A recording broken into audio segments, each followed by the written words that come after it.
Hey, നിങ്ങൾ അറിഞ്ഞോ നമ്മുടെ സ്വന്തം ചേലക്കരയിലും ഡോക്ടർ ടൂൾസിന്റെ പുതിയ പവർ ടൂൾസ് ഷോപ്പ് തുടങ്ങിയ വാർത്ത. നല്ല ക്വാളിറ്റിയുള്ള, വാറന്റിയുള്ള, ലൈഫ് ടൈം സർവീസ് സപ്പോർട്ട് നൽകുന്ന ഏറ്റവും പുതിയ ടെക്നോളജിയിലുള്ള പവർ ടൂളുകൾ കുറഞ്ഞ വിലയിൽ ഇനി ചേലക്കരയിലെ മേപ്പാടം ജംഗ്ഷനിലുള്ള ഡോക്ടർ ടൂൾസ് ഷോപ്പിൽ സന്ദർശിക്കൂ. Doctor tools, power tool specialist. Chelakkara മണ്ഡലത്തിലെ വിവിധ ഭാഗങ്ങളിൽ തെരഞ്ഞെടുപ്പ് ചട്ടം ലംഘിച്ച് പ്രചരണ സാമഗ്രികൾ സ്ഥാപിച്ച രാഷ്ട്രീയ പാർട്ടികൾക്കെതിരെ പോലീസ് വ്യാപകമായി കേസെടുത്തു. ചേലക്കര നിയമസഭാ നിയോജക മണ്ഡലത്തിൽ തെരഞ്ഞെടുപ്പ് പെരുമാറ്റച്ചട്ടം ലംഘിച്ച പ്രചരണ സാമഗ്രികൾ സ്ഥാപിച്ച രാഷ്ട്രീയ പാർട്ടികൾക്കെതിരെ പോലീസ് നടപടി കർശനമാക്കി.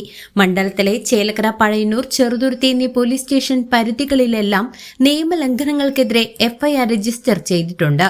പൊതുസ്ഥലങ്ങളിൽ ജനങ്ങൾക്ക് ബുദ്ധിമുട്ടുണ്ടാക്കുന്ന രീതിയിലും ചട്ടങ്ങൾ ലംഘിച്ചും പോസ്റ്ററുകൾ, ബാനറുകൾ, കൊടികൾ, ഫ്ലക്സ് ബോർഡുകൾ എന്നിവ സ്ഥാപിച്ചതിനാണ് കേസ്. ചെറുതുരുത്തി പോലീസ് സ്റ്റേഷൻ പരിധിയിലെ വിവിധ സ്ഥലങ്ങളിൽ രാഷ്ട്രീയ പാർട്ടികൾ അനധികൃതമായി പ്രചാരണ സാമഗ്രികൾ സ്ഥാപിച്ചതായി വരണാധികാരി പരാതി നൽകിയിരുന്നു.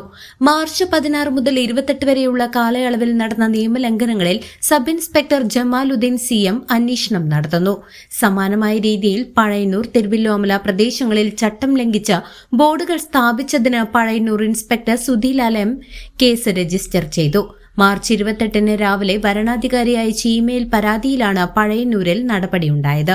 ചേലക്കര പോലീസ് സ്റ്റേഷൻ പരിധിയിലെ മേപ്പാടം സെന്റർ ഉൾപ്പെടെയുള്ള സ്ഥലങ്ങളിൽ ഫ്ലൈയിംഗ് സ്ക്വാഡ് നടത്തിയ പരിശോധനയിലാണ് ചട്ടലംഘനങ്ങൾ കണ്ടെത്തിയത്. ഭാരതീയ ന്യായ സംഹിതയിലെ വിവിധ വകുപ്പുകൾ പ്രകാരമാണ് വിവിധ സ്റ്റേഷനുകളിലായി കേസുകൾ എടുത്തിരിക്കുന്നത്. വരും ദിവസങ്ങളിൽ പരിശോധന കർശനമായി തുടരുമെന്ന് അധികൃതർ അറിയിച്ചു. News desk CCV.